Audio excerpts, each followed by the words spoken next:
안녕하세요, BTV입니다. 비트코인이 갑자기 하락을 했습니다. 미국발, 또 한국발. 우리나라의 일국의 금융위원장님께서 또 이상한 발언을 하셨고, 어른이 애들을 가르쳐야 된다는 표현은 조금 오버인 것 같긴 한데, 우리가 애들인 거죠, 한마디로.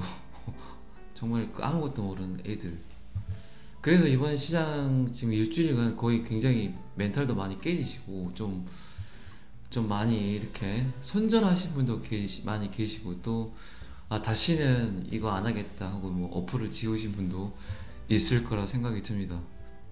또 저도 예전에 그런 경험들을 겪어봤기 때문에 충분히 이해는 해요. 근데 분명히 이거를 기회로 보시는 분들도 있다는 겁니다.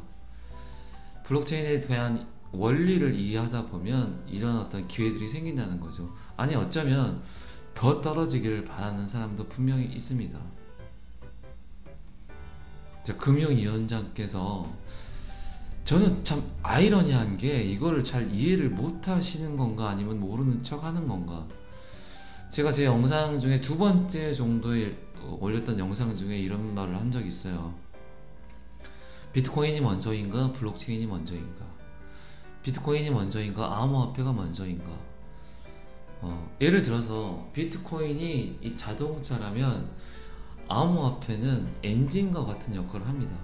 한마디로 힘을 넣어주는 역할을 한다는 거죠.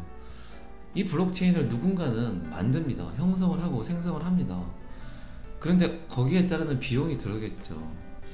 그러면 그게 전기료가 됐든 그래픽카드가 됐든 이 비용되는 부분에 대한 보상을 줘야지 이 비트코인은 하나의 블록을 만드는 거거든요. 그러니까 자동차의 외관보다 더 중요한 게 이 암호화폐예요.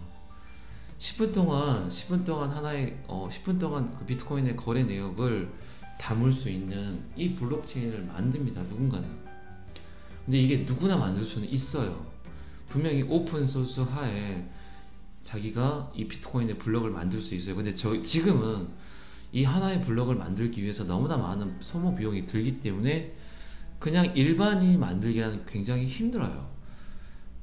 10분 동안 저장이 되는 이 거래 내역이 저장이 되는 이 하나의 블록을 만들어줄 때 거기에 대한 보상으로 제일 처음에는 첫 번째 블록이 나왔을 때는 50개의 비트코인을 줬습니다. 분명히 이게 코딩처럼 명령어가 입력이 돼 있어요. 그러니까 제가 자꾸 코딩이나 프로그래밍을 이야기했던 이유가 이거예요. 근데 지금은 6.25개를 주죠. 그러면 지금 오늘 시세로 보면 6.25개면 거의 한 3억 5천 정도 되지 않나요? 거기에 대한 보상을 주는 겁니다.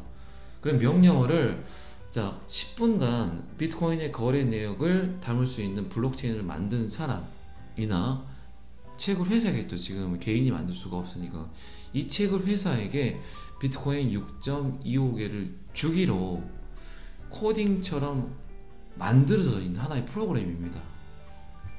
지금 제 느낌에는 달러가 어쨌든 전 세계의 기축 통화에서 전 세계의 피와 같은 역할을 하거든요. 근데 지금 제가 느끼는, 지금 한 일주일 정도 본 상태에서 이 사건들을 종합해 본 결과 제 생각에는 이 비트코인도 이제는 개인이 소유하기란 굉장히 힘든 시장이 되어버렸다. 이런 하락장에서 분명히 손절을 한다거나 갖고 있던 보유 물량을 전체 다 많이 던지신 분들이 계실 거예요. 달러와 마찬가지로 달러가 엄청난 파워를 갖고 세계의 경제를 좀 쥐락펴락 하잖아요.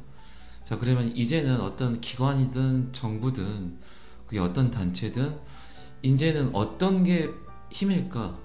간단하죠. 비트코인을 많이 갖고 있으면 그만큼 전 세계 경제를 움직일 수 있는 힘이 생겼다는 걸 이미 판단을 했겠죠. 그래서 이 하락장에서 분명히 그 많은 비트코인이나 알트코인을 받아먹는 사람들은 있습니다. 그러니까 항상 반등이라는 게 나오고, 이 세상이 이 금융 생태계가 절대 사라지진 않아요. 보니까 이제 미국 그 가장 큰 자산운용사 그레이스케일에서 하락장에 비트코인 2억 8,330만 달러를 매수를 했다고 합니다. 맞죠? 자, 개개인이 이제는 비트코인을 갖고 있기란 굉장히 힘들어요. 이 비트코인을 갖고 있으면서 이 패권 싸움에서 이기겠다는 거죠. 뭐 일주일간 굉장히 많이 느끼셨겠지만 비트코인이 떨어지면 전체가 다 떨어집니다. 비트코인이 오르면 전체 알트코인 시장이 또 같이 오르는 걸 느끼셨죠. 근데 개 중에 몇 개는 혼자 막 왔다 갔다 하는 애들도 있었죠, 분명히. 그만큼 달러가 힘을 가졌듯이 비트코인을 보유한 자가 결국 이 블록체인 세상의 생태계를 쥐락펴락 한다는 겁니다. 지금 전 세계 가장 큰, 가장 유명한 미래 경제학자 토마스 프레이가 억만장자가 아닌 조만장자의 탄생은 이 블록체인 암호화폐를 통해서 나타난다고 했습니다. 자, 그러면 전 세계 모든 경제의 흐름을 알고 이야기를 한 이 토마스 프레이의 말이 맞을까요? 아니면 금융위원장의 말이 맞을까요?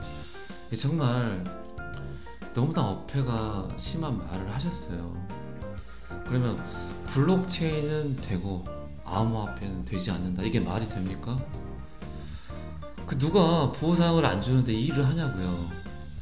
아니 정말 말도 안 되는 말이 부산이고 제주도고 블록체인 특구를 지정을 해서 요거를 발전시키겠다고 말을 한 건 뭐고, 어른들이 아이를 가르쳐야 된다는 말은 도대체 뭡니까? 그러니까 저도 이건 싫었어요. 뭐가 싫었냐? 많은 사람들이 이 블록체인에 대한 이해도가 높은 상태에서 암호화폐 투자를 해야 돼요. 근데 전혀 그것도 모르는 상태에서 누가 돈을 좀 벌었더라 하니까 들어온 거예요. 그리고 그 나이 드신 분들 모아놓고 막 이렇게 가둬놓고 다단계씩 이런 암호화폐 그런 거 절대 하지 마세요. 거래소도 좀 대형 거래소, 저 같은 경우는 바이낸스, 업비트, 빗썸 3개를 사용을 하거든요. 이런 데만 이렇게 들어와야지, 이상한 말도 안 되는 이런 거래소, 이렇게 금융 실명제가 되지 않은 이런 거래소는 가지 마시고 들어가지도 마세요.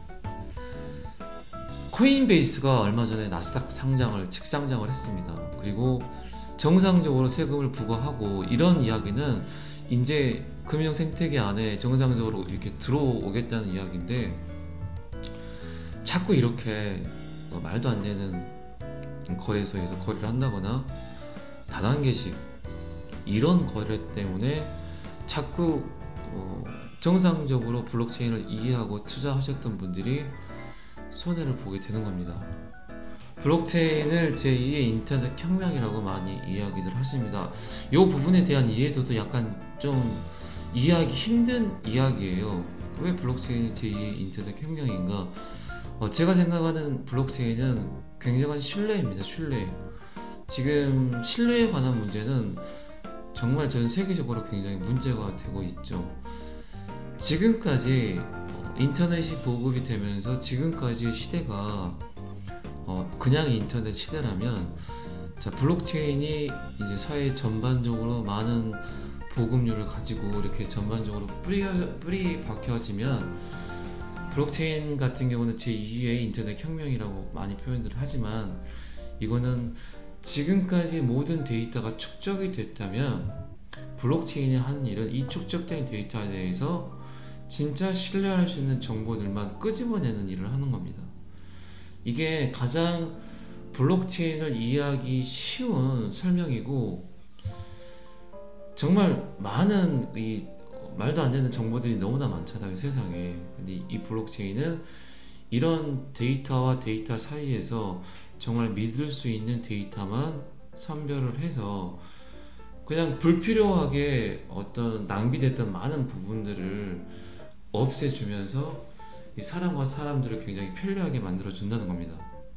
그리고 그 일을 굉장히 빠르게 오게 한 거는 코로나도 코로나지만 컴퓨터를 책상에서 보지 않고 스마트폰으로 항상 들고 다니는 이 시대이기 때문에 이루어질 수 없는 일을 많은 부분에 대해서 가능하게 만들어진 저는 이유라고 생각을 해요.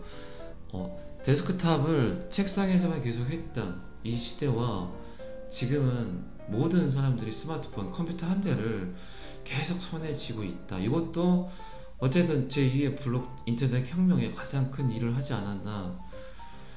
그래서 이 블록체인이 코로나 시대에 되면, 이전에는 누군가를 자꾸 만나서 신뢰관계를 쌓았다면 지금은 사람들이 만나질 않잖아요. 이 만나지 않은 관계 속에서 뭔가 나에 대한 검증이라든가, 내가 뭐 물건을 사고자 한다거나, 내가 무슨 땅을 샀다거나 집을 샀다거나, 이런 검증 과정에서 정말 위변조가 되지 않은 데이터가 안전하게 축적이 된다면 그동안 불필요하게 어떤 지불했던 그런 수수료들이 사라질 수 있다는 겁니다. 그러니까 지금까지 사람과 사람이 만나서 뭔가 검증을 했고 보증을 샀다면 제2의 인터넷 혁명, 이 블록체인은 이 코로나 시대에 굳이 사람을 만나지 않더라도 이런 신뢰관계가 쌓아질 수 있는 데이터가 축적이 된다면 이게 신뢰의 사회, 블록체인의 사회입니다.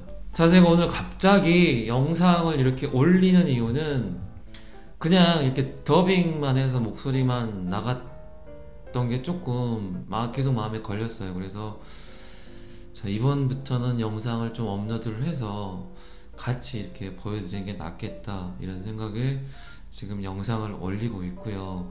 오늘 제가 별다른 어떤 코인 이야기나 또 블록체인 이야기를 좀 디테일하게 하진 않았지만, 저의 취지는 지금 정말 공정과 공평에 너무나 최적화된 세대, 2030 세대들에게 이 블록체인이나 이 비트코인 암호화폐를 보는 시선을 좀 저는 바꿔드리고 싶어요. 2030 세대들의 여러분들이 이 블록체인이나 비트코인을 제대로 이해하고 정말 공정하고 공평한 사회를 원하시면 이거를 이해하고 참여하세요. 오늘도 늦지 않았고 내년에 암호화폐 들어와도 상관없습니다. 저는 그렇게 생각을 해요. 어쩌면 내 인생의 전환점이고 내 인생을 바꿀 수 있는 도구라고 생각을 하셨다면 적어도 이 원리 정도는 충분히 이해하고 공부하시고 그리고 나서 참여를 하셔야지, 어떤 상황이든 어떤 생태계든 내가 이거에 대한 원리를 이해하지 못하고 이거를 수박의 겉핥기 식으로 한다? 그런 일은 절대 없어요. 이 암호화폐 투자는 분명히 오늘도 늦지 않았지만 내년에도 늦지 않아요. 정말로 그런 도구, 그리고 이제는 이 암호화폐나 블록체인을 떨치고 이렇게 생활을 할 수 있는 게 거의 없습니다. 그러니까 충분히 이해하시고 나중에 참여하시는 게 저는 굉장히 맞다고 생각을 합니다. 지금 정말 2030 세대 분들께서 잘못 참여를 했다가 이 생태계가 또 죽어버리면 정말로 오늘과 같은 이런 나쁜 일들이 계속 벌어져요. 예? 우리가 어린애입니까? 다 알고 있잖아요. 세상이 다 알고 있어요. 이 블록체인이나 암호화폐가 정말 신뢰 기반이고 세상을 바꾸는 도구라고도 다 알고 있습니다. 근데 그들이 우리를 너무 우습게 보잖아요, 지금. 예? 그건 다 뭐냐? 이거를 제대로 이해하지 않고 참여하기 때문입니다. 그러니까 제대로 이해하시고 정말 공정하고 공평한 사회를 정말 원하신다면 꼭 이해하시고 공부하세요. 정말 미흡하나마 제 영상들이 좀 도움이 됐으면 좋겠어요. 진짜로. 이거는 저는 비트코인이 탄생한 이후에서부터 계속적으로 영상들에 관한 그런 이야기를 했어요. 제일 처음부터 만든 영상들을 조금이라도 하나씩 보시면 조금 이해하시기가 굉장히 편하실 겁니다. 정말 미흡하나마 제 영상들이 많이 도움이 됐으면 좋겠고, 오늘은 진짜로 이번 한 주가 정말 너무 화가 나서 이래도 되나 싶을 정도로 우리 어떤 일반 이런 사람들을 너무 무시하고 있잖아요. 근데 제가 다시 한번 강조해서 말씀드리겠습니다만, 이제는 권력을 가진 한 명이 절대 다수를 이길 수 없습니다. 그래서 너무 좋아요. 이 공정하고 공평한 제가 다시 한번 강조하지만 블록체인은 투기가 아닙니다. 진짜 공정하고 공평하고 지금 정말 이 신뢰를 쌓을 수 있는 모든 디지털 콘텐츠가 이 블록체인 안에 있다는 거 꼭 잊지 마시고 2030 세대 분들의 생각이 바뀌어야 정말 공정하고 공평한 세상이 됩니다. 감사합니다. BTV였습니다.